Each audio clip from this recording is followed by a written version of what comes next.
Les frères et sœurs, si on peut reprendre une place, on va commencer notre réunion. Et ce soir, on accueille, on s'accueille les uns les autres. Et on veut aussi accueillir tous ceux qui nous visitent en ligne. Et sentez-vous bienvenus dans ce lieu ce soir. Et ce soir, nous sommes là, mes frères et sœurs, pour adorer le Seigneur. Parce qu'il est bon, la parole de Dieu nous dit. Parce qu'il fait encore des miracles aujourd'hui. Ce que nous étions hier, c'était hier. Mais si nous regardons à aujourd'hui, nous voyons un petit progrès. Peut-être pas beaucoup, mais un petit. Et ça, c'est la grâce du Seigneur. Et ce soir, mes frères et sœurs, ce qui est merveilleux, c'est que ce qu'il a commencé en nous, la parole de Dieu nous dit qu'il a le pouvoir de finir ça. Donc, allons pas nous limiter dans la présence du Seigneur parce qu'on a encore quelques faiblesses, quelques trucs qui ne vont pas. Mais allons faire confiance à ce Seigneur-là. Sa parole, c'est sa vérité pour nos vies. Sa parole, c'est cette nourriture qui va nous emmener à grandir. Mais combien dans sa présence, il n'y a pas de place pour la condamnation. Mais il y a ce libre accès, ce cœur à cœur que nous voulons avoir avec le Seigneur. Le prophète Ésaïe disait qu'il avait vu le Seigneur et qu'il y avait beaucoup d'anges qui se prosternaient devant ce Dieu-là, qui disaient « Saint, Saint, Saint est le Seigneur ». Et nous ne le voyons pas, mais par la foi, nous pouvons communier avec lui. Et nous pouvons prendre tout ce qu'il y a dans son cœur pour nous. Amen, mes frères et sœurs. Allons nous lever et allons mettre ce moment devant le Seigneur. Seigneur Jésus, combien tu es grand. Combien, Seigneur, c'est toi que nous voulons adorer, Seigneur, ce soir. Nous voulons, Seigneur, nous prosterner à tes pieds. Parce que tu es saint, parce que tu es digne. Seigneur, ta parole nous dit que nous ne t'avons pas aimé le premier, Seigneur. Mais c'est toi qui es venu nous chercher. Seigneur, ce soir, devant toi, nous n'avons aucun mérite. Mais Seigneur, tu es venu nous trouver. Pécheurs que nous étions, tu nous as aimés, Seigneur. Seigneur, combien nous sommes reconnaissants. Reconnaissants de te connaître. Nous voulons te donner ce culte d'adoration, ce sacrifice de louange. Et Seigneur, ce soir, viens aussi équiper ton serviteur qui va emmener ta parole, Seigneur, au milieu de nous. Que ta parole, Seigneur, soit le ministère du Saint-Esprit au milieu de nous. Seigneur, et qu'il y ait cet esprit de soumission à ta parole ce soir. Parce que nous voulons, Seigneur, connaître ta volonté. Seigneur, ce soir, relève celui qui est fatigué et chargé, celui qui est malade, celui qui a besoin d'un miracle, celui qui est dans une situation. Seigneur, fais croître, Seigneur, la foi dans nos cœurs alors que nous nous tenons devant toi. Oh, mes frères et sœurs, adorons le Seigneur ce soir. As-tu cette nouvelle que le Sauveur est venu, qu'il a donné sa vie, qu'il est vivant dans nos cœurs? As-tu cette nouvelle que nous sommes vraiment libres par le Fils de Dieu, son amour pour nous? Nous avons la vie éternelle. Alléluia. Christ est vivant, alléluia, il est assis sur le trône, alléluia, il reviendra très bientôt, il est le roi des rois, mais il vit dans nos cœurs. As-tu cette nouvelle que nous pouvons pénétrer en toute liberté, les parvis de notre Dieu? As-tu cette nouvelle que nous sommes pardonnés? Il est mort pour nous, réjouissons-nous, sur la croix il nous a sauvés. Alléluia, Christ est vivant, alléluia, sur le trône, alléluia, il reviendra très bientôt, il est le roi des rois, mais il vit dans nos cœurs. As-tu cette nouvelle que le Sauveur est venu, qu'il a donné sa vie, qu'il est vivant dans nos cœurs? As-tu cette nouvelle que nous sommes vraiment liés par le Fils de Dieu, son amour pour nous? Nous avons la vie éternelle. Alléluia, Christ est vivant. Alléluia, il est assis sur le trône. Alléluia, il reviendra très bientôt. Il est le roi des rois, mais il vit dans nos cœurs. Alléluia, Alléluia, Christ est vivant. Alléluia, il est assis sur le trône. Alléluia, il reviendra très bientôt. Il est le roi des rois, mais il vit dans nos cœurs. Il est le roi des rois, mais il vit dans nos cœurs. Il est le roi des rois, et il vit dans nos cœurs. Oui, grand est notre Dieu, grand est notre roi, grand est le Seigneur, il est le Tout-Puissant. Gloire à notre Dieu, gloire à notre roi, gloire au Seigneur, il est le Tout-Puissant. Son nom est élevé, plus élevé que tous les noms. Il est le Tout-Puissant, par lui tout a été créé. Lui grand est notre Dieu, grand est notre Dieu. Alléluia, grand est notre roi, grand est le Seigneur, il est le Tout-Puissant. Gloire à notre Dieu, gloire à notre roi, gloire au Seigneur, il est le Tout-Puissant. Son nom est élevé, plus élevé que tous les noms. Il est le Tout-Puissant, par lui tout a été créé. Son nom est élevé, oh Jésus, plus élevé que tous les noms. Il est le Tout-Puissant, par lui tout a été créé.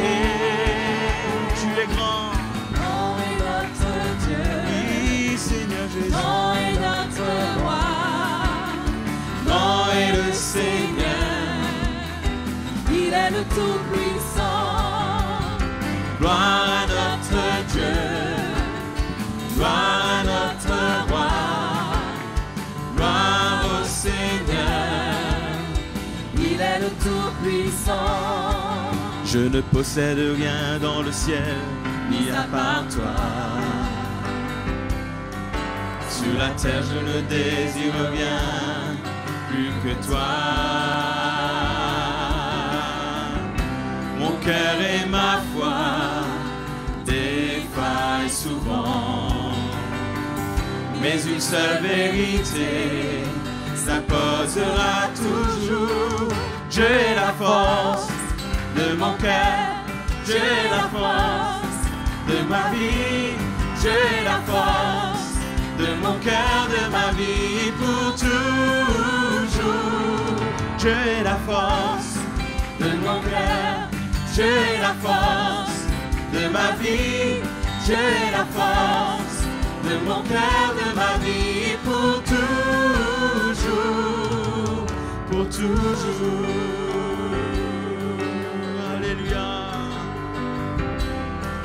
Je ne possède rien dans le ciel, mis à part toi.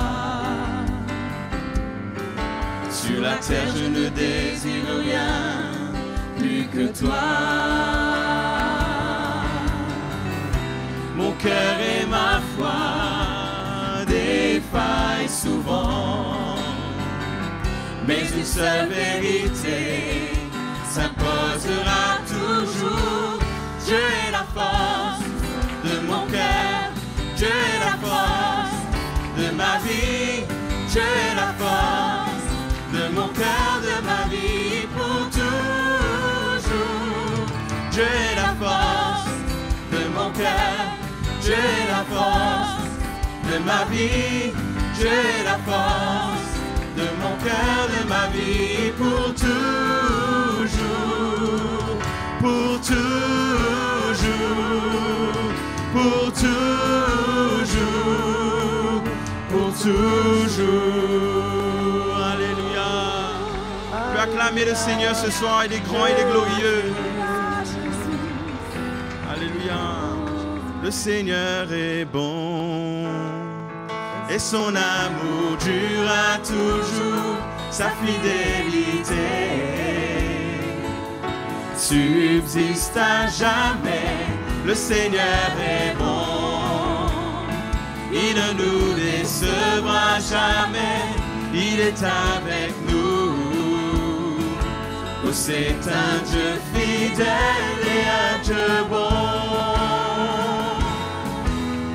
Grande est ta fidélité, ta bienveillance remplit nos cœurs d'allégresse, de chants de joie et de louanges qui nous réjouissent jour après jour. Le Seigneur est bon et son amour durera toujours, sa fidélité subsiste à jamais. Le Seigneur est bon, il ne nous décevra jamais, il est avec nous. Oh, c'est un Dieu fidèle et un Dieu bon. Grande est ta fidélité, ta bienveillance remplit nos cœurs d'allégresse, de chants de joie et de louanges qui nous réjouissent jour après jour. Le Seigneur est bon et son amour durera toujours, sa fidélité subsiste à jamais. Le Seigneur est bon, il ne nous décevra jamais, il est avec nous. C'est un Dieu fidèle et un Dieu bon, et un Dieu bon, et un Dieu bon, et un Dieu bon.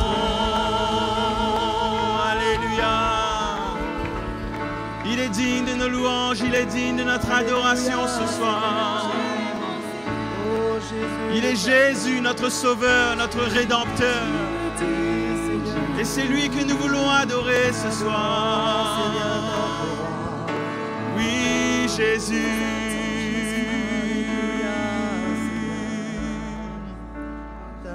Alléluia. Oui, tu es bon, Seigneur. Nous n'avons pas mérité, Seigneur, mais ta grâce est là pour nous. Ta grâce est infinie pour nous, Jésus.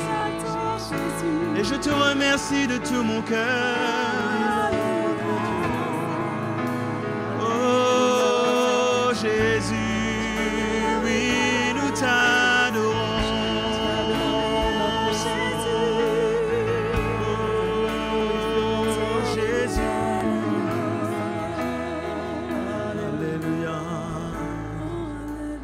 Grâce de Dieu sur ma vie ne dépend pas de ce que je suis, de ce que j'ai fait.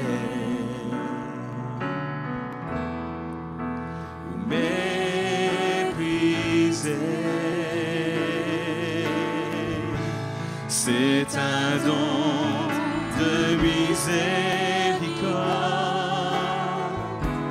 que le Seigneur m'a accordé à cause de son amour, son amour. Merci mon Dieu. Elle est infinie, infaillible, illimitée, imméritée. La grâce de Dieu qui m'a été donnée. Elle est infinie, infaillible, illimitée, imméritée. La grâce de Dieu qui m'a été donnée. La grâce de Dieu sur ma vie ne dépend pas de ce que je suis, de ce que j'ai fait.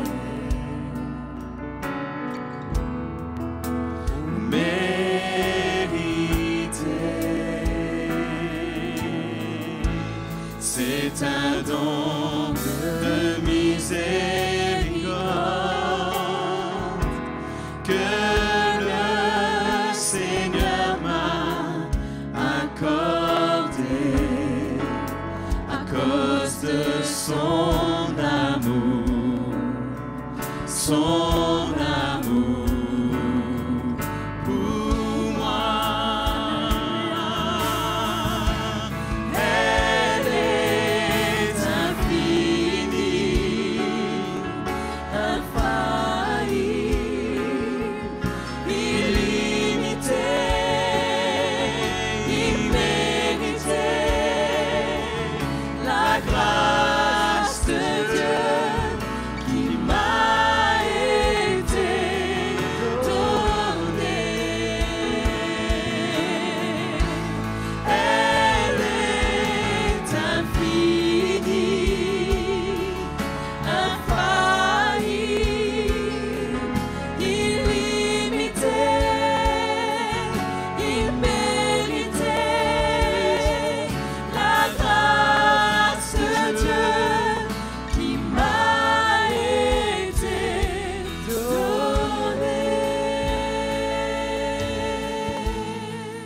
Elle est infinie, Infaillible, illimitée, imméritée. La grâce de Dieu qui m'a été donnée. Elle est infinie. Oh Jésus, infaillible, illimitée, imméritée. La grâce de Dieu qui m'a été donnée.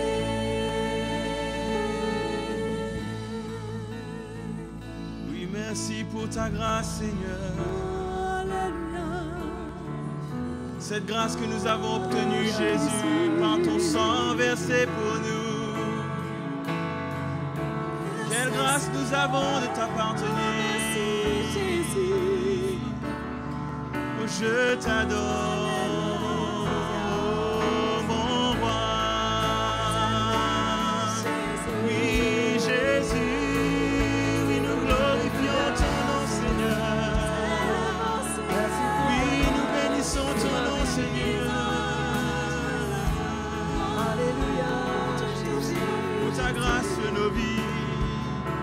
Je te dis merci, Jésus.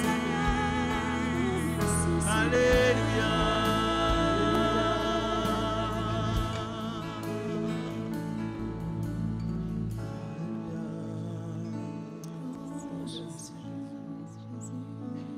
Car il est glorieux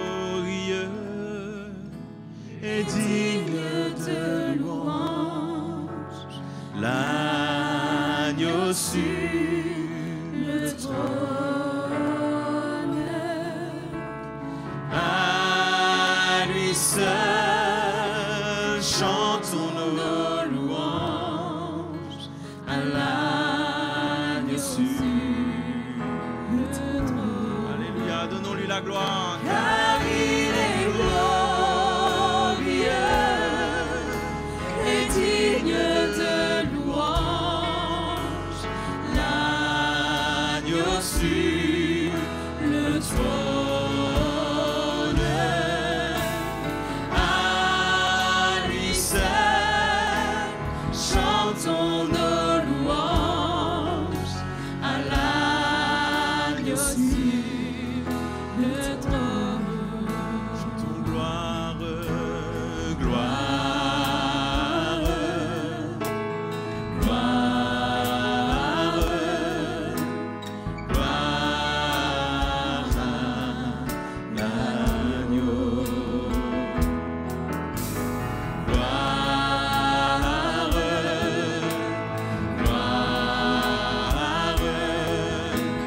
gloire à l'agneau, car il est glorieux et digne de louange, l'agneau sur le trône, à lui seul chantons nos louanges, à l'agneau sur le trône. Te donnons gloire, gloire, gloire, gloire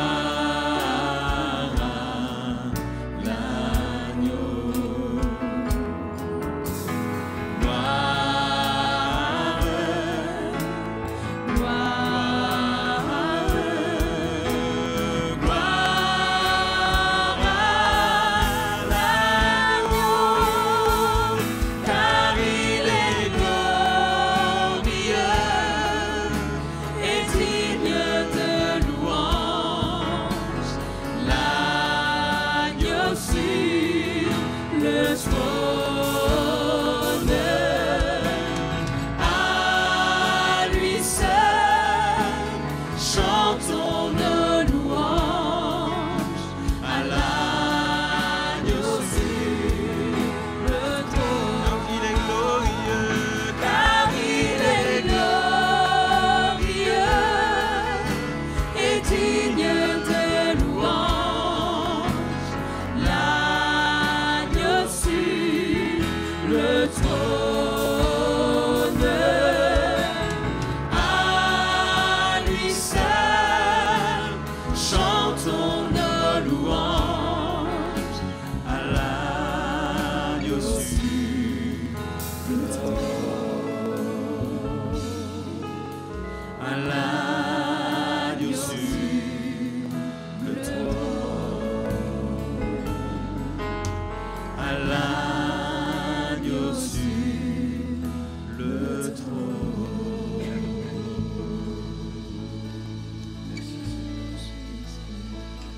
Alléluia. Gloire à toi, Jésus. C'est vrai, à toi seul la gloire. Toi, l'agneau sur le trône. Tu as vaincu pour t'asseoir sur ce trône. Tu as vaincu le péché, le monde, le diable, afin de régner sur nos vies, de régner sur cette terre. Seigneur, nous savons que bientôt ton règne deviendra total dans ce monde. Tu te révéleras à la création, aux hommes. Merci Seigneur, Nous avons cette espérance en toi, que nous t'appartenons, que nous sommes tes enfants, que tu nous as sauvés, tu nous as choisis, non pas pour que nous affrontions la colère de Dieu, mais tu es venu nous délivrer de cela, afin que nous puissions goûter à sa bonté, à son amour. Nous te remercions ce soir. Merci pour ta grâce. Merci pour nous tous qui sommes là. Merci pour ceux qui nous écoutent. Merci pour ta grâce sur la vie de tous. Ta voix peut être entendue jusqu'aux extrémités de la terre, au-delà des frontières, là où ta parole arrive jusqu'aux hommes. Que le Saint-Esprit parle au cœur, qu'il encourage les cœurs, les croyants et ceux qui sont appelés à te connaître. Oui, Seigneur, nous nous attendons à toi. Merci pour ton œuvre, pour ta fidélité. Que ton nom soit béni. Merci, Père, au nom de Jésus. Merci, Seigneur. Amen. Bonsoir à vous tous, les frères et sœurs. Je suis vraiment content d'être là avec vous. Et je remercie le Seigneur pour la grâce d'être là avec vous et de pouvoir vous encourager un peu. Vous et moi ensemble, bien que je vous encourage, mais c'est la parole de Dieu qui est vraie pour nous tous. Alléluia. Hein? Donc vous allez bien? Ça va? Vous êtes dans la foi pour votre vie, pour aller jusqu'au bout de votre course? Parce que c'est ça, être bien, c'est pas absolument être dans un grand bien-être, parce que la vie chrétienne, elle est pleine d'épreuves, mais c'est au fond de son cœur être dans la foi, savoir en qui on a cru, où on va, et ne pas laisser la confusion entrer, pénétrer, mais que notre cœur demeure ferme et inébranlable dans le Seigneur Jésus, parce qu'il nous a appelés, c'est lui qui nous conduit. Alléluia. Donc, je vous accueille tous. Si vous êtes là pour la première fois, soyez bénis, que le Seigneur vous visite. Il voit votre cœur, il connaît votre vie. Il sait que, premièrement, que vous avez besoin de lui par-dessus tout. Et il sait comment et quoi faire avec votre vie. Donc, soyez bénis, ainsi que tous ceux qui nous suivent sur le web. Que le Seigneur vous encourage et vous visite. Et pour nous qui sommes là en direct, ouvrons ce soir le psaume 115. Dans le psaume 115. Le psaume 115 donne une réponse, la réponse du croyant à ceux qui se disent « Mais où est Dieu? Où est votre Dieu ?» Quand le monde regarde notre vie, votre vie, peut-être sachant que vous êtes chrétien et voyant vos situations selon leur point de vue, parce que pour le monde, celui qui connaît Dieu, il connaît Dieu comme étant celui qui intervient toujours, qui accorde des miracles, qui fait des choses, quoique ce n'est pas toujours vrai, puisque dans le monde, les gens s'attendent à ça, mais ils ne connaissent pas Dieu, et le diable les trompe. Hein? Il y a de soi-disant prières qui sont exaucées parfois, et qui ne sont que l'œuvre de l'ennemi, à moins que Dieu fasse grâce vraiment, malgré l'erreur dans laquelle les hommes se trouvent. Mais il y a parfois ce défi auquel on fait face. Et ici, le psaume 115 nous en parle.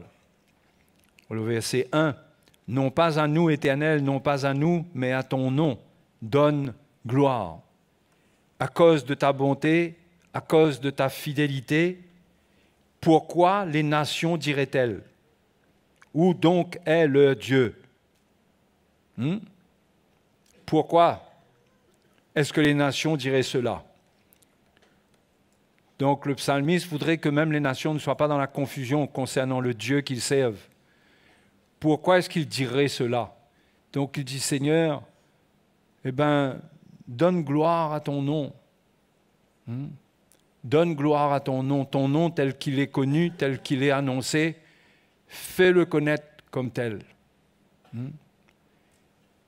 Et d'un côté, dans le monde, il y a ceux qui qui nous défie directement pour dire « mais où est ton Dieu ?» hein, avec toutes tes épreuves et tout ce que tu passes. Et c'est pareil. Pour nous, notre réponse doit être la même que la préoccupation du psalmiste. Hein, quand il dit que les nations qui disent « où donc est le Dieu ?» Eh bien, Seigneur, donne une réponse en donnant gloire à ton nom. Montre-leur. Montre-leur qui tu es. Et la première réponse au verset 3, notre Dieu est au ciel.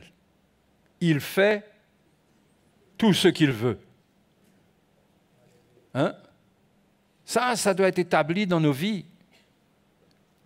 Que nous n'avons pas absolument à répondre aux demandes de démonstration du monde ou des religieux. Un jour, les religieux sont allés vers le Seigneur et lui ont dit « mais fais un miracle et un signe pour qu'on croie en toi ». Et le Seigneur leur a dit qu'il n'y aura pas d'autre signe que le signe de Jonas. Et comme Jonas est allé 3 jours et 3 nuits dans le ventre du poisson, il faut que le Fils de l'homme y aille lui aussi. Et c'était le signe, c'était ça la volonté de Dieu. C'était ce que Dieu allait leur montrer et non pas répondre à leur demande absolument. Mais Dieu a un plan, Dieu a une volonté. Hein? Et on ne change pas la volonté de Dieu en défiant le trône. Et on ne doit pas, nous, accepter des défis. On ne doit pas répondre à des défis d'une manière charnelle. Mais notre réponse, c'est que Dieu est au ciel et il fait ce qu'il veut. Notre vie est soumise à Dieu. Nous sommes prêts à vivre selon la volonté de Dieu, à passer par le feu s'il le faut, à passer par les eaux s'il le faut. Mais notre Dieu est au ciel et il fait tout ce qu'il veut. Et il y a un autre psaume qui est le psaume 135,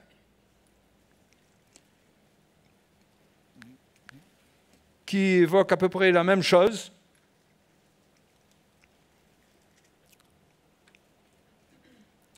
Et au verset 5, le psalmiste dit « Je sais que l'Éternel est grand et que notre Seigneur est au-dessus de tous les dieux.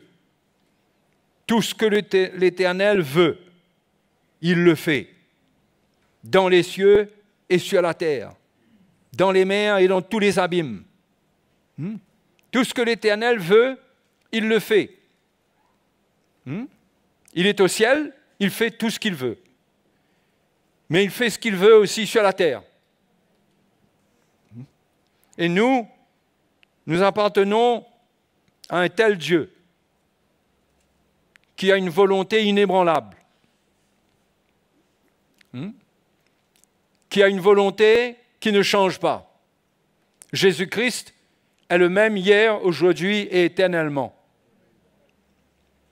Rien ne peut lui faire changer de plan, d'avis, même pas nos faiblesses, même pas nos infidélités, puisque la Bible dit, même lorsque nous sommes infidèles, il demeure fidèle. Ce qu'il veut pour nous ne va pas changer en fonction de notre capacité à faire ou non sa volonté, à lui obéir, mais ce qu'il veut, il va le faire. Il va réussir à l'accomplir dans nos vies de toute façon. C'est pourquoi nous ne pouvons pas nous accrocher à notre volonté propre, la volonté de la chair, et essayer d'avoir la foi en premier pour que Dieu fasse ce que nous voulons. La foi nous est donnée pour voir l'accomplissement de la volonté de Dieu, pas de la volonté de l'homme. C'est pourquoi la foi commence là. Notre Dieu est au ciel. Il fait tout ce qu'il veut. Et notre vie est dans sa main. Il est venu nous chercher. Il est venu à notre rencontre. Il est venu nous trouver dans nos péchés. Il nous a pardonnés. Il a fait de nous ses enfants. Sa volonté est en cours d'accomplissement pour notre vie. Il ne va pas se retirer. Il ne va pas reculer. Il y a une chose qui est importante de notre part, c'est de garder la foi. De garder la foi. De ne pas nous retirer, comme l'Épître aux Hébreux nous dit, pour nous perdre. Mais de garder la foi. Et tant que nous gardons la foi, même si nous ne sommes pas dans la perfection de la foi, mais tant que nous croyons que nous avons un Dieu souverain, parce qu'il y a beaucoup de choses que nous ne comprenons pas. Mais notre Dieu est souverain. Ce que nous ne comprenons pas, il le comprend. Il le sait. Et tant que notre vie lui est soumise, sans condition, nous avons la sécurité de sa part. Nous bénéficierons de sa bonté et de sa fidélité. Il sera à l'œuvre. Si nous sommes tombés, il nous relèvera. Si nous avons failli, il nous pardonnera. Tant que nous avons la foi, c'est-à-dire une relation avec lui quelque part, pour reconnaître qu'il est le Dieu souverain et que nous revenons vers lui, indépendamment des circonstances, mais nous croyons en lui. Nous croyons en lui, qui nous a sauvés. Paul dit à Timothée, il ne peut se renier lui-même. Il ne peut pas se retirer. Il ne peut pas renier son œuvre. Il ne peut pas abandonner ses enfants. Il ne peut pas abandonner son peuple. Et cela ne veut pas dire qu'il fait tout ce que nous voulons pour nous rassurer. Mais au contraire, nous devons, si nous voulons vraiment entrer par la porte étroite, si nous voulons vraiment entrer dans le royaume de Dieu, à la fin des temps, cela ne pourra être possible que si nous sommes soumis à sa volonté. Totalement à sa volonté. Et que nous le laissons faire tout ce qu'il veut. Tout ce qu'il veut. Et que nous comprenons que c'est dangereux ce que nous voulons. Que si Dieu nous accorde ce que nous voulons, alors que cela ne vient pas de sa volonté, c'est dangereux. Nous devrions avoir la crainte d'avoir des choses qui ne sont pas dans sa volonté. Et dans ce cas, nous ne sommes pas prêts à avoir une foi qui est charnelle, qui demande à Dieu des choses d'une manière absolue, comme des enfants capricieux. Mais nous devons être prêts à ce que notre foi nous équipe pour souffrir ce que nous avons besoin de souffrir, afin qu'il accomplisse son plan parfait. Son plan parfait va s'accomplir sans la volonté de la chair. Sans la chair. Et si c'est sans la chair, cela veut dire que la chair de l'homme, la volonté de l'homme sera brisée. Cela veut dire qu'il y a beaucoup de choses qui sont dans la volonté de l'homme auxquelles Dieu résistera. Et il faudra comprendre que c'est lui qui résiste à cela, parce que le plan qu'il a pour nous n'est pas dans notre volonté à nous. N'a rien à voir avec la volonté de la chair. C'est pourquoi il nous faut une soumission à la volonté du Seigneur totale. Et ça commence par là. Il est le Dieu souverain. Il fait ce qu'il veut. Cela ne veut pas dire maintenant que nous n'avons aucune participation dans la foi, dans sa volonté. Mais nous ne nous laissons jamais aller dans la confusion. À cause de notre vie, des circonstances de notre vie, à cause de choses qui peut-être tardent, que nous estimons légitimes, justes. Des choses qui nous paraissent retardées ou qui nous paraissent injustes. Ne laissons pas notre chair juger de quoi que ce soit, mais laissons Dieu accomplir sa volonté dans notre vie. C'est là notre sécurité. Face à un monde qui pourrait dire « Où est votre Dieu ?» Pour qu'on n'entre pas dans des choses, on ne réponde pas d'une manière charnelle, mais on est soumis à la volonté de Dieu. Aujourd'hui, l'Église est entrée dans une compétition avec le monde, comme pour répondre aux défis du monde. On veut être plus riche que le monde, on veut être mieux que le monde. On veut essayer de démontrer quelque chose. Mais qu'est-ce qu'on a à démontrer, nous? Nous avons quelque chose à démontrer, nous en parlerons, et nous en parlons souvent. Mais tout vient d'une attitude qui est fondée dans ces paroles-là. Il est au ciel. Et ce qui est extraordinaire, c'est que Jésus est venu dans ce monde parce que la Bible dit que Dieu est au ciel, mais la terre a été donnée au Fils de l'homme. Au ciel, il fait ce qu'il veut, et il a livré la terre entre les fils de l'homme. Mais Dieu a envoyé Jésus dans ce monde pour que Jésus devienne un fils de l'homme, pour qu'il représente la race humaine lorsqu'il meurt et qu'il ressuscite, qu'il aille là-haut dans le ciel, là où Dieu se trouve, pour qu'il nous représente, qu'il soit notre intercesseur, notre avocat, nous dit l'apôtre Jean. Et Jésus est entré dans le ciel même, la Bible nous dit. Et il représente la volonté de Dieu pour l'homme, dans le ciel à côté de Dieu. Toute la volonté de Dieu pour l'homme est en Christ, là où Christ est à la droite de Dieu. Et tout ce que Christ demande est exaucé pour l'homme, pour nous ici-bas. C'est pourquoi Jésus, à plusieurs reprises, encourage de prier en son nom. Que si nous prions en son nom, et selon sa volonté, nous aurons ce que nous demandons. Parce qu'il est là-haut pour nous représenter. Grâce à lui, maintenant, la volonté de Dieu peut s'accomplir parmi les hommes. Ce que Dieu a eu comme plan depuis le début, pour l'homme, pour nous, peut maintenant s'accomplir et s'accomplit. Et l'homme, il a une tendance idolâtre. Il a une tendance à imiter. L'homme a besoin de suivre. Il suit l'homme ou bien il suit des idoles.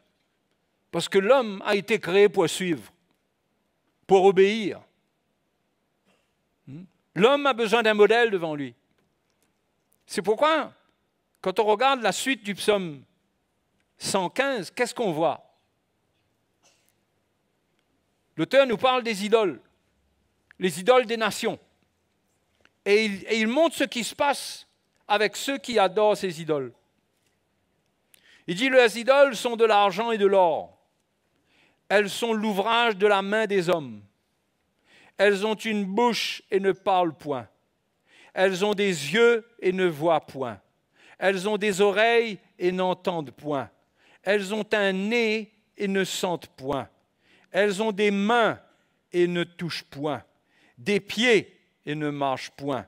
Elles ne produisent aucun son dans leur gosier. Ils leur ressemblent. Voilà ce qui se passe. Ils leur ressemblent, ceux qui les fabriquent, tous ceux qui se confient en elles. Ils deviennent comme ces idoles. Ils sont sans vie. Ils ont une bouche, ils ne parlent pas. Ils ont des yeux, ils ne voient pas. Ils ont une oreille, ils n'entendent pas. Ça, c'est les idoles que l'homme suive. Et ils finissent par ressembler à ces idoles-là. Ça nous montre que l'homme, quand il suit, il ressemble. Il finit par ressembler ce qu'il suit. Non? Même des idoles. C'est pourquoi la Bible nous dit même en termes de fréquentation, de compagnie, que les mauvaises compagnies corrompent les bonnes mœurs. La parole de Dieu le dit d'une manière certaine. Et il n'y a personne qui échappe à cela. Les mauvaises compagnies, c'est-à-dire la fréquentation fréquente. On ne peut pas éviter les gens du monde, bien sûr, On est appelé à leur faire connaître l'Évangile, on est appelé à travailler dans le monde, à faire connaître l'amour de Dieu. Mais baigner et suivre ceux qui suivent les idoles, on va finir par leur ressembler. C'est pourquoi Dieu veut qu'on suive Jésus. Dieu veut qu'on suive Jésus. Et en le suivant, on va lui ressembler. On va lui ressembler. Et en suivant ceux qui le suivent, on va lui ressembler. Parce que ceux qui le suivent sont transformés à l'image de Jésus. Ceux qui suivent des idoles, ils sont transformés à l'image des idoles. Ils n'ont pas de vie.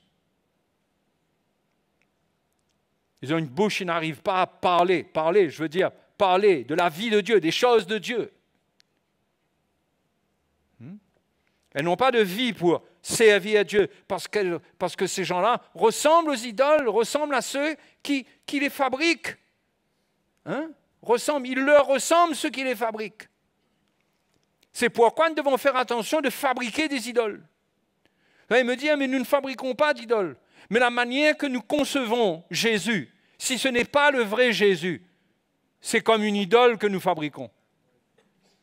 Un Jésus qui n'est pas le vrai Jésus de la parole de Dieu. C'est une idole que nous fabriquons. Et nous allons ressembler à cette idole et nous allons nous retrouver sans vie. Mais si nous suivons le Dieu vivant, le Seigneur vivant, celui qui est au ciel, si nous le suivons par sa parole, si nous le suivons selon le modèle qu'il nous a laissé et qu'il nous laisse par ceux qui marchent devant nous, alors nous aurons la vie, nous ressemblerons au Seigneur. Et là, nous accomplirons ce que Dieu veut. Vous comprenez là? C'est là que nous ferons ce que Dieu veut. Parce que Dieu est au ciel, il fait ce qu'il veut. Mais il veut que nous aussi, nous puissions faire ce qu'il veut.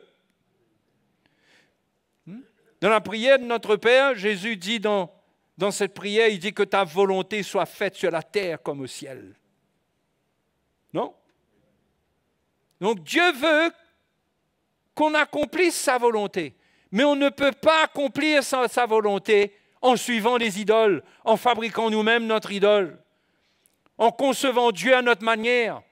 Comment on le fait? Quand on refuse la parole de Dieu, quand on rejette ce que le Seigneur nous dit, mais c'est lui que nous rejetons. Si nous le rejetons, lui, c'est pour faire quoi? C'est pour obéir à quelqu'un d'autre. Que nous continuons à dire que c'est Jésus. Mais c'est un faux Jésus. Nous devons suivre le vrai Jésus.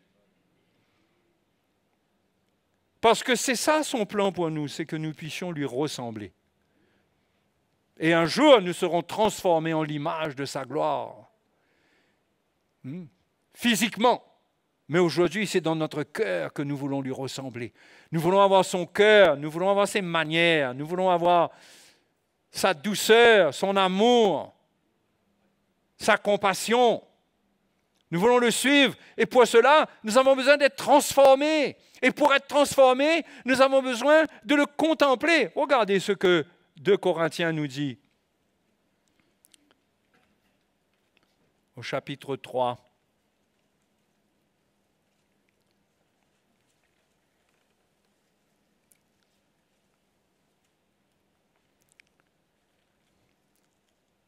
Et le verset 16. Mais lorsque les cœurs se convertissent au Seigneur, le voile est ôté. Le voile de l'Ancien Testament, le voile de la chair aussi est un voile, au fur et à mesure il sera ôté, mais le voile de la loi qui nous séparait de Dieu, qui séparait les Juifs de Dieu, ce voile-là qui représentait la séparation entre Dieu et l'homme, il est ôté. Et il n'y a plus de séparation. Il y a un accès libre maintenant dans la présence de Dieu. Or, le Seigneur, c'est l'Esprit qui est au milieu de nous. C'est lui qui manifeste la Seigneurie de Christ. C'est par lui que nous avons accès au trône. Or, le Seigneur, c'est l'Esprit. Et là où est l'Esprit du Seigneur, là est la liberté. L'Esprit de Dieu veut nous libérer, nous délivrer. En quoi est-ce que cela consiste? Verset 18. Nous tous dont le visage découvert reflète la gloire du Seigneur, ou bien, peut-être vous avez cette version, nous tous qui le visage découvert, contemplons comme dans un miroir la gloire du Seigneur. Qu'est-ce qui se passe? Nous sommes transformés en la même image, de gloire en gloire, par l'Esprit du Seigneur. Hein? Et il ne faut jamais oublier que c'est ce que Dieu veut faire dans notre vie. C'est sa volonté. Jésus est le premier-né d'entre plusieurs frères. Il est le premier ressuscité. Il est le commencement. Et nous devons le suivre, nous sommes appelés à le suivre, à porter son image. Et c'est un miracle du Seigneur. Et c'est quelque chose que Dieu veut, que Jésus est venu manifester, que Dieu veut pour nous. Et que nous devons avoir la foi que c'est ce que Dieu veut. Dieu veut nous transformer. Hein? Nous ne sommes pas sous le défi de voir les circonstances de notre vie être changées. Nous ne répondons pas à cela, nous méprisons cela. Nous avons la foi que notre Dieu fait ce qu'il veut. Il en contrôle toutes choses afin de nous transformer en son image.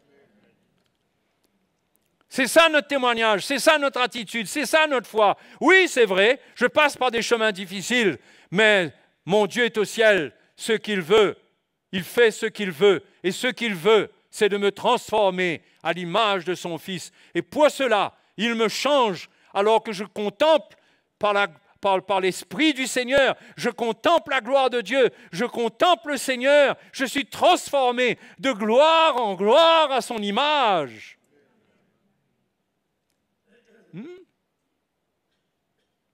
C'est pourquoi l'Épître aux Hébreux dit « ayant les regards sur Jésus ». Courons la course en ayant les regards sur Jésus. N'arrêtons pas de le contempler, de lui remercier, de lui rendre grâce, d'avoir les yeux sur lui, que malgré les circonstances, si nos regards sont sur lui, il mettra une foi en nous, il mettra une paix en nous, pour que nous puissions accepter ce que nous devons accepter. Mais en même temps, il mettra aussi la foi dans notre cœur pour les choses que nous avons besoin de vaincre lorsqu'il nous révèle sa volonté. Lorsqu'il met l'assurance dans notre cœur, il nous fera participer en mettant la foi dans notre cœur que maintenant nous devons prier et nous tenir devant lui pour que soit accomplie la volonté concernant certains points de notre vie. Donc ce n'est pas quelque chose de passif que de se soumettre à la volonté de Dieu. Par la foi, on y participe. Mais par-dessus tout, nous fuyons l'idolâtrie. Nous fuyons l'idolâtrie, c'est-à-dire croire dans les hommes. Suivre l'homme qui ne suit pas Dieu. Bien sûr, pas d'une manière absolue. Mais dans le domaine spirituel, nous devons faire attention à qui nous suivons. Nous devons savoir qui nous suivons. Est-ce que nous nous tenons devant le même Dieu que lui? Parce que ce Dieu-là, au ciel, il fait ce qu'il veut. Et ce qu'il veut, c'est de nous changer, de nous transformer. Il veut mettre la foi dans notre cœur, que dans nos épreuves, il a une œuvre, il a un plan. Et il y a certaines épreuves dans lesquelles je ne dirais pas qu'il ne veut pas qu'on demeure. Il y a des épreuves qui arrivent dans lesquelles il ne veut pas qu'on demeure. Et là, il mettra la foi dans notre cœur pour qu'on sorte de là. Il y a des épreuves comme ça. Et parfois, nous ne savons pas. Mais si nous le suivons, nous le contemplons, nous l'écoutons, il n'est pas un Dieu mort. Il a une voix. Il parle par son esprit. Si nous l'écoutons, nous l'entendrons, nous parler, nous exhorter, nous encourager. Et son esprit se manifestera dans nos vies pour mettre en nous la foi, pour les circonstances, pour des choses qui se passent. Mais encore une fois, par-dessus tout ça, son plan, c'est de nous transformer à l'image de Jésus. Alléluia. C'est pourquoi l'Épître aux Romains au chapitre 8 nous dit ce verset qu'il est bon de se rappeler toujours. Le verset 28 du chapitre 8 de l'Épître aux Romains. Mes frères et sœurs, il est bon de se rappeler cela. C'est pourquoi il ne faut pas s'attarder avec le péché. Il ne faut pas regarder en arrière dans notre vie. Il ne faut pas lutter avec Dieu. Il ne faut pas lutter et ne pas se repentir. Il ne faut pas jouer avec le péché. Il ne faut pas tarder pour pardonner. Il faut se libérer, toujours se libérer. L'Épître aux Hébreux dit, ayant les regards sur Jésus, et ne laissant pas le péché qui nous enveloppe si facilement nous prendre, rejetant le péché qui nous enveloppe si facilement, et tout fardeau, mais courons dans la carrière. Ne laissons rien des ténèbres venir nous faire douter et prendre notre vie. C'est pourquoi il faut se repentir quand il faut se repentir et pardonner. Mais l'Épître aux Romains nous dit ici, nous savons du reste que toute chose concourt au bien de ceux qui aiment Dieu, de ceux qui sont appelés selon son dessein, c'est-à-dire ce qu'il veut, son plan. Il nous a appelés selon son plan, pas selon notre plan. Pas parce qu'on fait pitié et qu'il veut nous gâter un peu dans notre volonté. Non, il nous a retirés de notre volonté à nous, de la chair, parce qu'il a un dessein pour nous.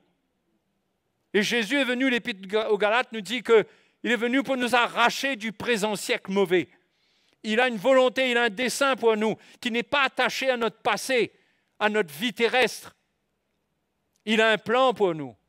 Et dans tout ce qui arrive, Paul dit, nous savons du reste que toute chose concourt au bien de ceux qui aiment Dieu, de ceux qui sont appelés selon son dessein. Car ceux qu'il a connus d'avance, nous avons été connus d'avance,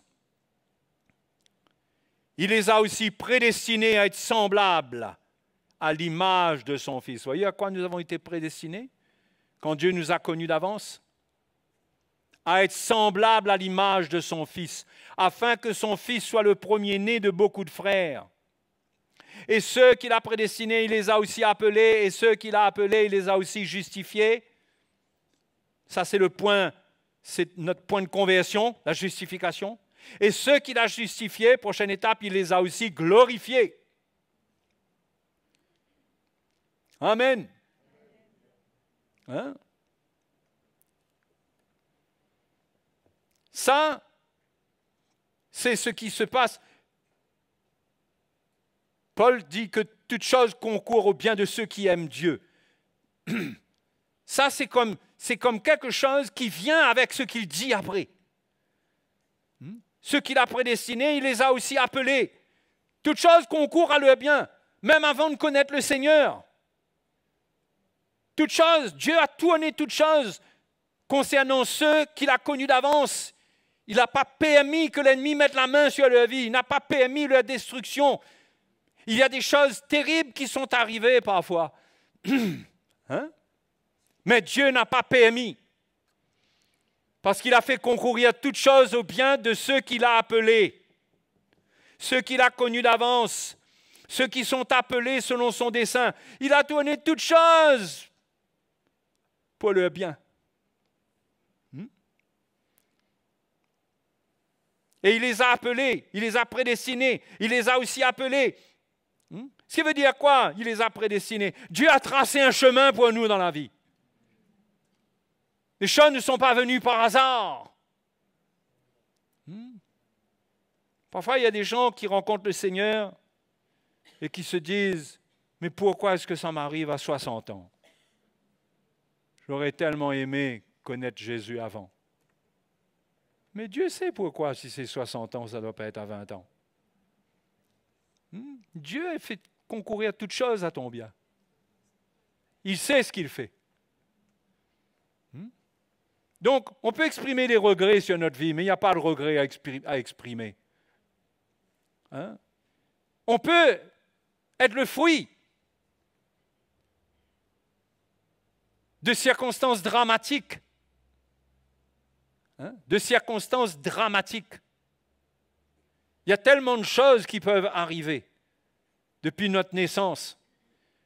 Parfois même avant même qu'on ait, on a expérimenté un miracle parce qu'on n'était pas supposé vivre. Soit parce qu'on a cherché à nous inventer. Il y a des témoignages de gens qui ont vécu ça. Soit parce que dans leur enfance même, ils n'ont pas été gâtés. Il y a des circonstances qui sont arrivées.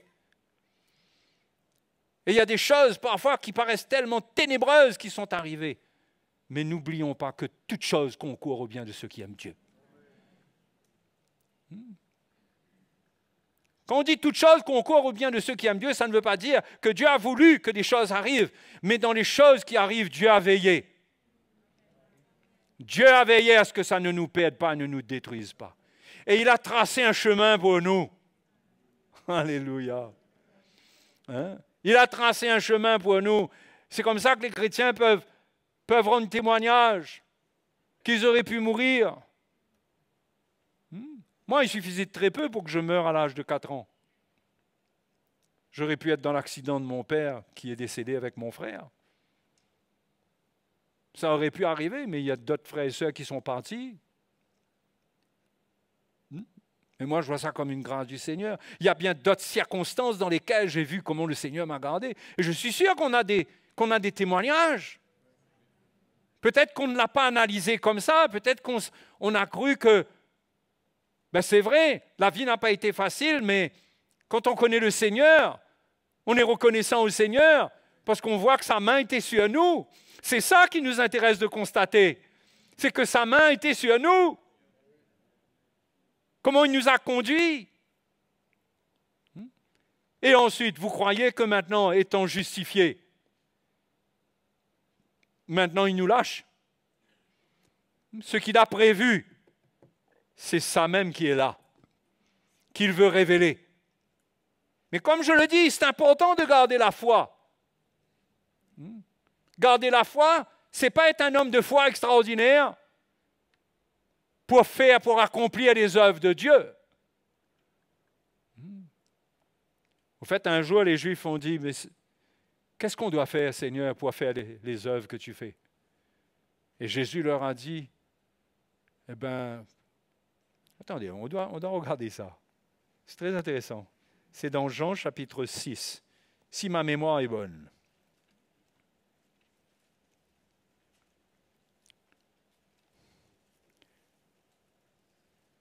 Verset 28. Ils lui dirent, parce qu'ils voyaient le Seigneur faire des miracles, ils lui dirent, que devons-nous faire pour accomplir les œuvres de Dieu? Jésus leur répondit, regardez la réponse du Seigneur, l'œuvre de Dieu, c'est que vous croyez en celui qui l'a envoyé. Hein? Que devons-nous faire? Croire. Croire dans le Seigneur, tout simplement. Croire en celui qui l'a envoyé. Ce n'est pas chercher à devenir un homme de foi pour accomplir des œuvres. Non, non, non, ça commence pas là. Crois, soumets ta vie au Fils de Dieu. Crois en lui. Mais les Juifs, ils étaient intéressés. La Bible dit, Paul dit qu'ils cherchent des miracles. Donc, ils auraient aimé apprendre à faire des miracles comme Jésus. Mais le Seigneur, bien sûr, que nous pourrons faire des œuvres que le Seigneur a faites et même de plus grandes qu'il a promises. Mais ça, c'est en son temps et selon sa volonté. Ce n'est pas parce que c'est écrit sur un bout de papier. Nous savons que c'est dans son cœur. Mais à quel moment? Il y a des choses qui vont se manifester, mais il y a des choses qui pourraient ne pas se manifester. Parce que tout est soumis à sa volonté. Et sa volonté, ça marche avec le temps. Avec des circonstances qui arrivent, avec le temps, il y a des choses qu'il veut faire. Et Et quand c'est pas le temps, c'est pas le temps. Avant le temps, c'est pas le temps, on dit. Mais la solution, c'est quoi? C'est croire en celui qui l'a envoyé. C'est garder la foi. Garder la foi. Et il y a beaucoup de choses qui arrivent dans notre vie. Comment nous pouvons gâter notre cœur? Nous pouvons en vouloir à des gens. Mes frères et mes sœurs, nous devons vivre au-dessus de tout ça. Nous pourrions en vouloir à celui qui nous a licenciés. Un exemple. Je ne sais pas si c'est votre cas ce soir. En vouloir. Si quelqu'un vous passe une arme là, il en faut peu pour que vous vous tirez. En vouloir à X, Y, Z pour ce qu'il a fait, pour ce qu'il a dit. Mais la vie, c'est pardonner. C'est pardonner, c'est oublier. Vous savez pourquoi? Parce qu'on ne doit pas laisser ces choses-là nous distraire. On doit savoir que Dieu a la main sur notre vie. Et l'important, c'est que nous soyons vivants aujourd'hui. Et que nous sommes là. Et nous voulons le suivre. Nous voulons son plan. C'est ça le plus important. Le reste, ça peut nous distraire. C'est pourquoi Jésus a dit que celui qui met la main à la charrue et qui regarde en arrière, il est impropre, il n'est pas propre au royaume de Dieu. Ça va être difficile pour lui, il n'y arrivera pas. Ça va être difficile. C'est pourquoi la vie, c'est se débarrasser du passé. C'est de savoir que Dieu a sa main sur nous et il fait concourir toutes choses à notre bien. Il y a des coups à prendre, il y a des choses qui arrivent, il y a des bénédictions aussi. Il n'y a pas que de la souffrance.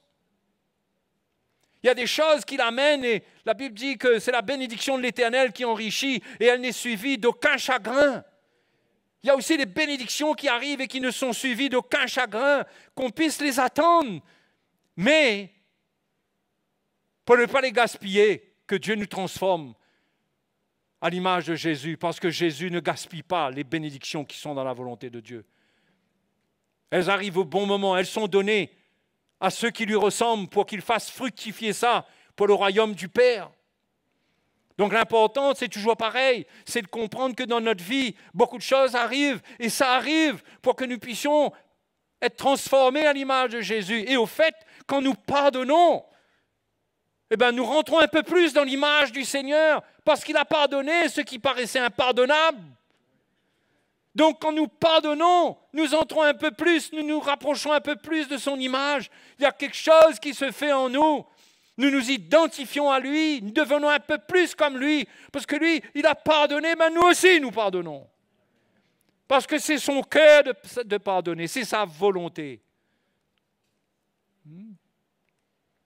Et c'est sa volonté aussi, c'est la volonté du Père. La Bible dit qu'on rende grâce en toutes choses. C'est la volonté de Dieu. Il dit, rendez grâce en toutes choses, car c'est la volonté de Dieu à votre égard. En toutes choses. Rendre grâce en toutes choses. Pourquoi? Parce qu'on sait que sa main est sur nous. Il nous conduit. Il a un plan. Il y a une finalité. Nous achèverons la course un jour, mais dans le meilleur état possible, ayant été transformés par la gloire du Seigneur, par sa main sur notre vie. Donc, nous ne perdons pas notre temps avec les choses charnelles, avec le péché. Nous nous gardons des souillures du monde. Et quand les circonstances arrivent, nous faisons briller la lumière, nous pardonnons. Quand nous faillissons, nous nous repentons, nous rejetons le péché. Parce que c'est ça c'est le Seigneur qui n'a jamais péché. Il a rejeté le péché. Nous, comment nous le faisons, nous? En nous repentant quand nous faillissons.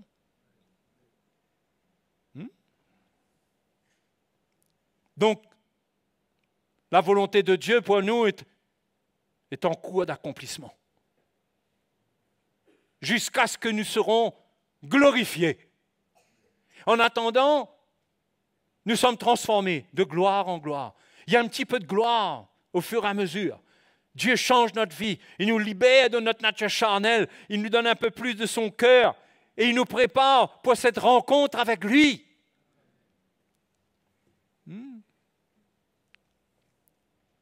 Si nous comprenons cela parfaitement, nous Nous serons dans la joie.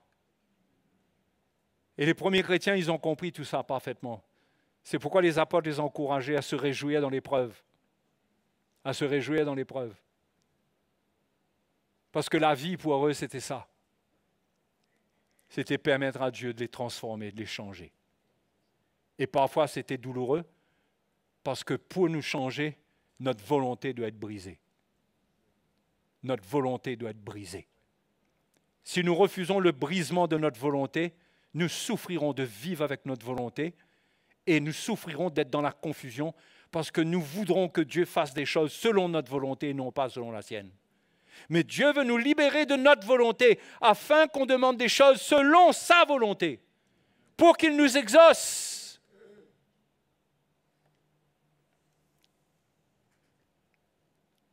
Le verset 31 dit « Que dirons-nous donc à l'égard de ces choses? Si Dieu est pour nous, qui sera contre nous » Hein?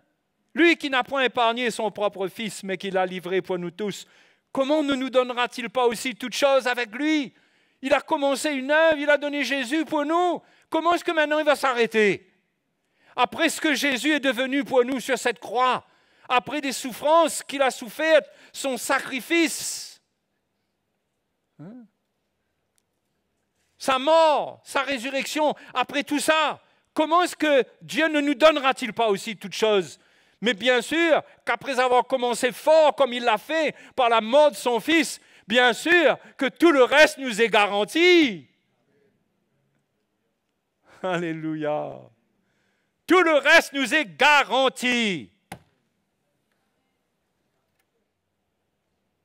Donc, mes frères et mes sœurs, il faut arrêter de vivre dans cette petite coquille défaitiste.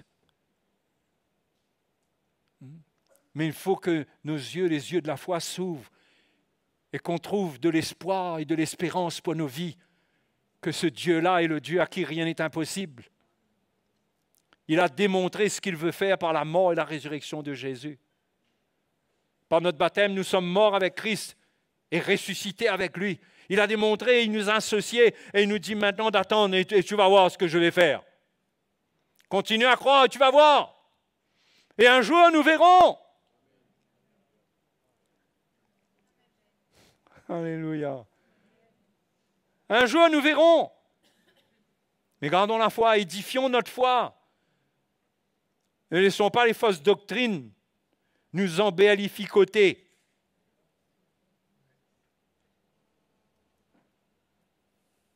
Nous faire du mal, nous tromper. Parce que c'est ça le but des fausses doctrines, c'est retirer la foi de votre vie, de votre cœur, pour que l'œuvre, cette œuvre précieuse s'arrête. Parce que si une autre doctrine, une autre croyance, une autre foi prend votre cœur, cela arrêtera l'œuvre de la croix dans votre vie. Vous ne serez plus transformé à son image, mais serez transformé à l'image des faux docteurs. Eh oh! C'est comme ça que vous changerez de style. Un chrétien qui abandonne le message de Christ et qui trouve un autre message, il épouse l'esprit de l'autre message et sa vie même prend l'image de ce message. S'il épouse le message de la prospérité, il était simple, il était habillé simplement, alors maintenant qu'il change de... Il s'habille comme le prince d'Arabie. Il a un style.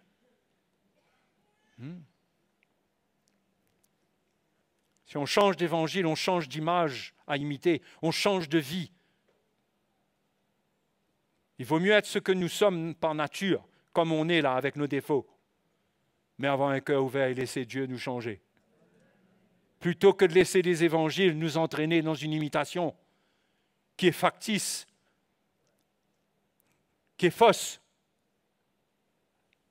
qui ne produit pas de vérité, qui nous rend, qui enlève de nous la vérité, fait de nous des chrétiens faux, qui sonnent creux. Il vaut mieux garder la vérité avec notre côté naturel comme on est là, avec nos manquements, mais on a la foi dans le Seigneur qu'il va conduire toutes choses. qu'il va permettre tout ce qu'il faut dans ma vie. Mais à moi d'être dans la foi et de ne pas entrer dans n'importe quoi et de ne pas faire n'importe quoi avec ma vie. Non pas que cela me perdra, mais il vaut mieux courir à la course sans distraction pour permettre à la plénitude du plan de Dieu de s'accomplir dans nos vies. Alléluia. Lui qui n'a point épargné son propre Fils, mais qui l'a livré pour nous tous, comment ne nous donnera-t-il pas aussi toutes choses avec lui? Qui accusera les élus de Dieu, c'est-à-dire ceux qu'il a connus d'avance? C'est Dieu qui justifie. Qui les condamnera? Christ est mort. Bien plus, il est ressuscité, il est à la droite de Dieu et il intercède pour nous. Vous croyez qu'il y a quelque chose que Jésus partage avec le Père qui est rejeté? Le Père et le Fils sont un. Jésus exprime parfaitement la volonté du Père pour nous. Et la Bible nous dit qu'il nous a donné le Saint-Esprit, afin que si on ne sait pas ce qu'il faut demander dans nos prières, l'Esprit lui-même intercède pour nous, par des soupirs inexprimables. Incroyable. Le plan parfait de Dieu. Qui nous séparera de l'amour de Christ? Sera-ce la tribulation, ou l'angoisse, ou la persécution, ou la faim, ou la nudité, ou les périls, ou l'épée, selon qu'il est écrit, c'est à cause de toi qu'on nous met à mort tout le jour, qu'on nous regarde comme des brebis destinées à la boucherie. Eh bien, si on nous regarde comme des brebis destinées à la boucherie, nous, on sait à quoi on est destiné, nous. On n'est pas dans la confusion. Avec notre vie, telle qu'elle est, méprisée peut-être, mais nous savons où nous allons. Mais dans toutes ces choses, nous sommes plus que vainqueurs par celui qui nous a aimés. Dans toutes ces choses, nous sommes plus que vainqueurs. Ça ne veut pas dire que nous vaincrons toutes les circonstances, mais dans toutes ces circonstances, nous sommes plus que vainqueurs. Quelles circonstances? C'est grave, hein? La tribulation, l'angoisse, la persécution, la faim, la nudité ou le péril ou l'épée. Il y a des choses qui peuvent arriver, mais dans tout ce qui arrive, Dieu fait concourir toutes ces choses à notre bien et nous sommes plus que vainqueurs. Comment est-ce que nous sommes vainqueurs? Parce que nous retirons de là l'image de Jésus dans notre cœur. Nous sommes façonnés. Le feu dans lequel nous sommes trempés nous façonne. Alléluia. Hein? Il ne faut pas fuir cela, mes frères et sœurs. Car j'ai l'assurance que ni la mort, ni la vie, ni les anges, ni les dominations, ni les choses présentes, ni les choses à venir, celles qui viendront encore, ni les puissances, ni la hauteur, ni la profondeur, ni aucune autre créature ne pourra nous séparer de l'amour de Dieu manifesté en Jésus-Christ notre Seigneur. Tu es un enfant de Dieu, rien ne peut te séparer de l'amour de Dieu manifesté en Jésus-Christ pour toi. Mais à toi de garder la foi pour ne pas le renier. Et pour garder la foi, ne dis pas « je garderai la foi », dis « j'édifierai ma foi ». J'affermirai ma foi pour voir ces promesses-là. Parce que la parole de Dieu nous dit que c'est par la persévérance et la foi que nous héritons les promesses. La persévérance.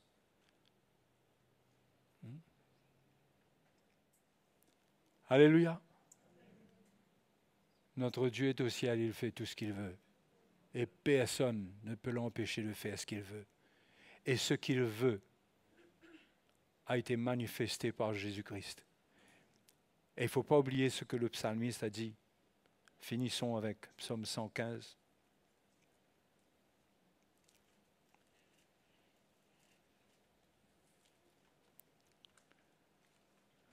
Relisons les premiers versets. Le verset 1. Non pas à nous, Éternel, non pas à nous, mais à ton nom donne gloire. Ça, c'est important, ça. Non pas à nous. On peut tellement et facilement tirer gloire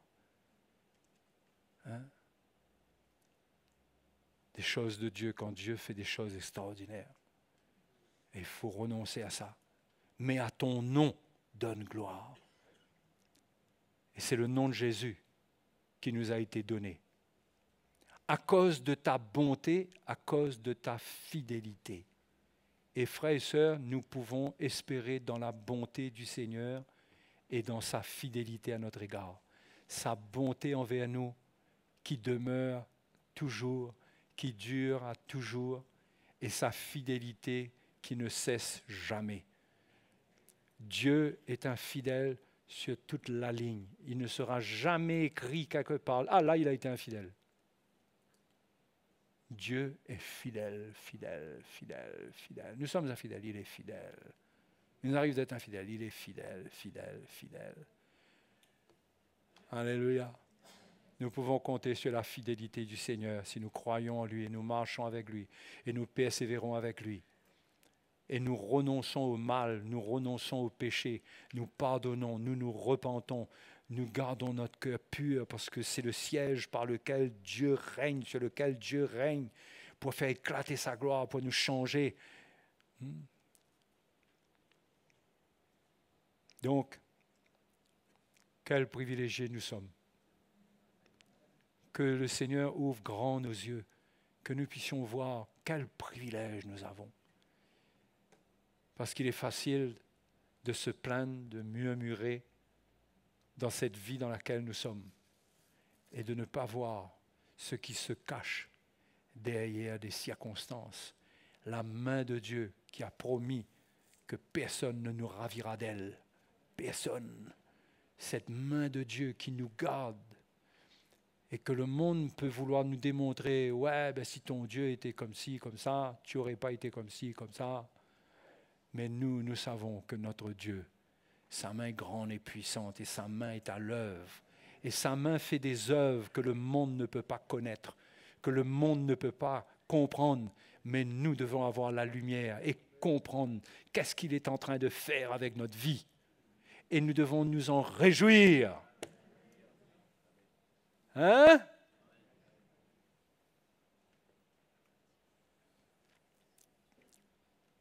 C'est pourquoi il faut se nourrir de l'Évangile. L'Évangile nous garde en communion avec la volonté de Dieu.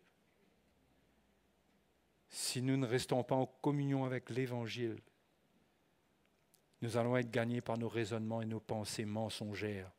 Et nous allons croire en nous-mêmes, nous allons croire dans les circonstances. Mais si nous restons avec le vrai Évangile, nous resterons avec la volonté inchangeable de Dieu et nous y retournerons toujours après nos faiblesses, nos ratés, mais nous y reviendrons et nous trouverons que ce Dieu-là, il est toujours là pour nous. Il est toujours là. N'est-ce pas extraordinaire? Combien de fois avons-nous failli, avons-nous raté? Et nous avons peut-être pensé, mais comment Dieu veut-il encore de moi? Comment le Seigneur peut-il encore me supporter après tous ces ratés? Mais pourtant, on vient, on brise notre cœur. Il est là. Il est toujours là. Alléluia. Et ce soir, il est là pour toi. Si tu penses que ta vie, c'est un échec total, si tu en es convaincu, c'est que tu es encore prisonnier de ta volonté et de tes pensées. Il faut que tu sortes de là et que tu trouves la volonté de Dieu au travers de toutes tes circonstances misérables, dramatiques, mais que tu tires ton cœur de là pour que par la foi, tu arrives à voir quel Dieu merveilleux ce Dieu-là est. Il m'a appelé. Je reçois son appel. Je réponds à son appel. Alléluia. Alléluia. Et j'espère que l'Évangile réchauffe vos cœurs. Que le Saint-Esprit réchauffe votre cœur, ranime un peu votre cœur pour vous dire, arrête, assez, lève-toi, sors de là, ne perds pas ton temps avec ces pécadilles là. Continue la course. Allez, allons nous mettre debout. Allons prier.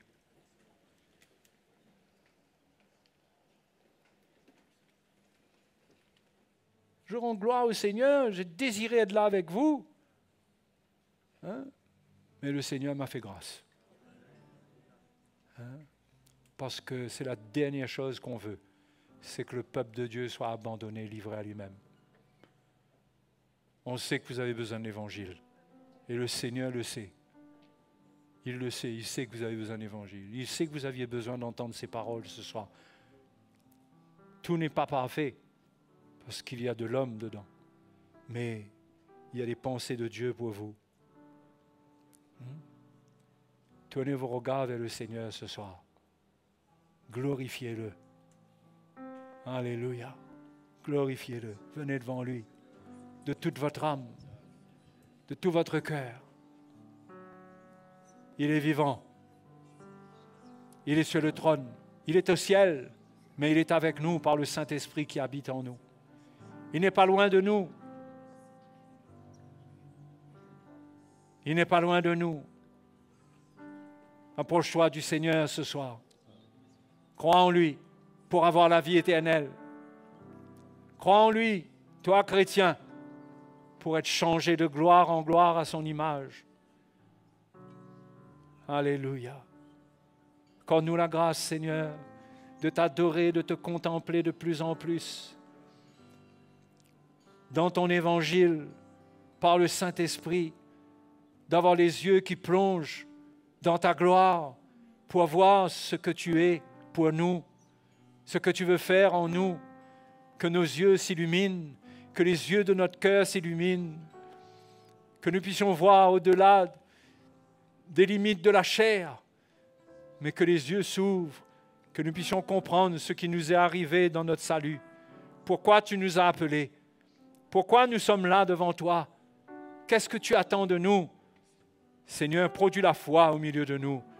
Que la foi augmente. Que la foi augmente dans nos cœurs pour que nous puissions nous attendre à toi et en toutes circonstances nous apprêter à ce que tu veux faire. Quand nous croyons que tu es à l'œuvre, tu n'es pas comme les idoles du monde. Tu nous parles, tu as une main qui nous touche. Tu as des pieds qui marchent vers nous. Tu as une voix qui se fait entendre. Seigneur, tu es le Dieu vivant. Tu es le Dieu vivant. Nous t'adorons. Nous t'adorons, nous te louons. Alléluia.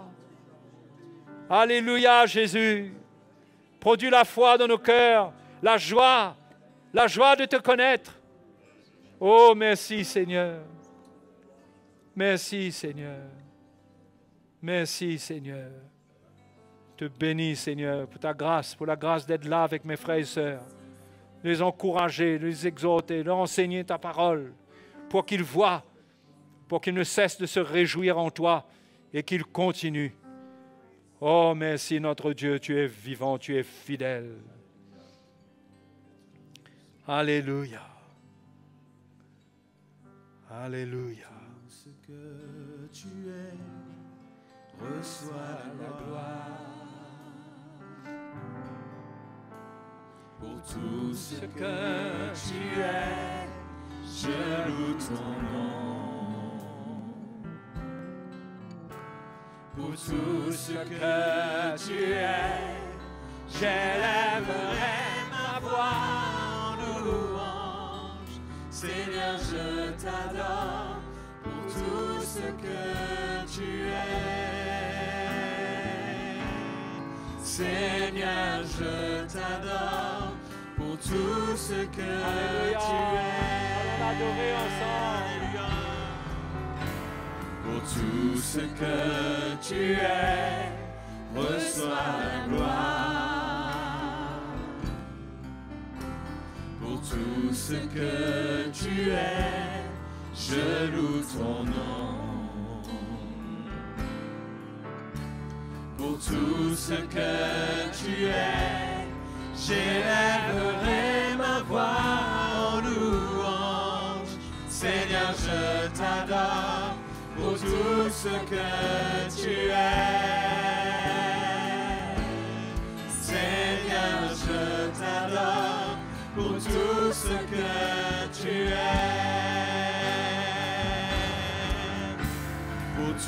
ce que tu es. J'élèverai ma voix en louange. Seigneur, je t'adore pour tout ce que tu es. Seigneur, je t'adore pour tout ce que tu es.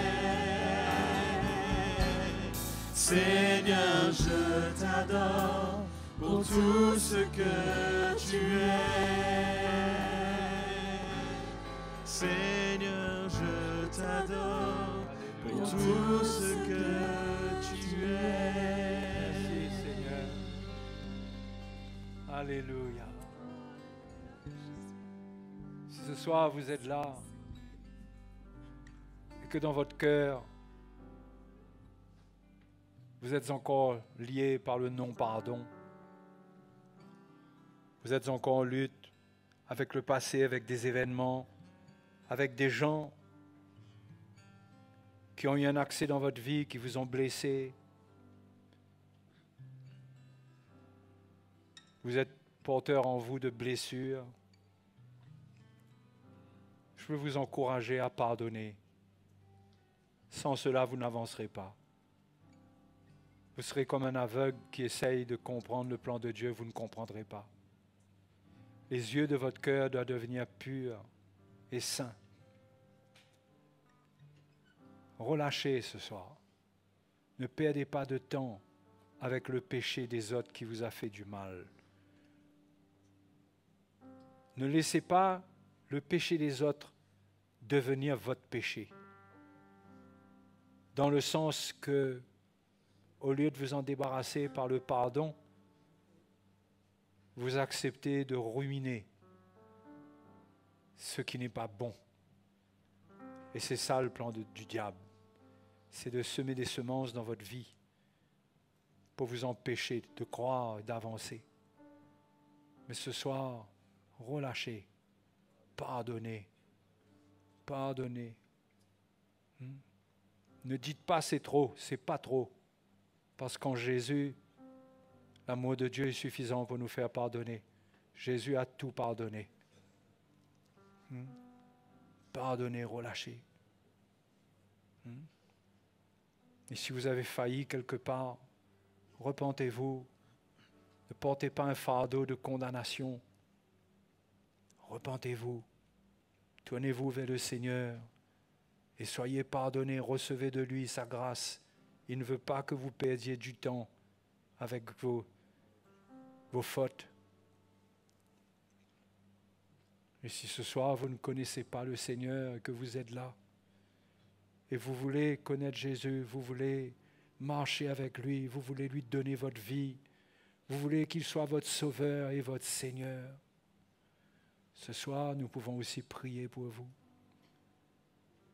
Prier pour vous, pour que l'amour de Dieu vous guérisse, vous libère de votre passé et fasse de vous quelqu'un de nouveau, quelqu'un de nouveau, quelqu'un qui est en route vers une destination glorieuse et non pas la perdition.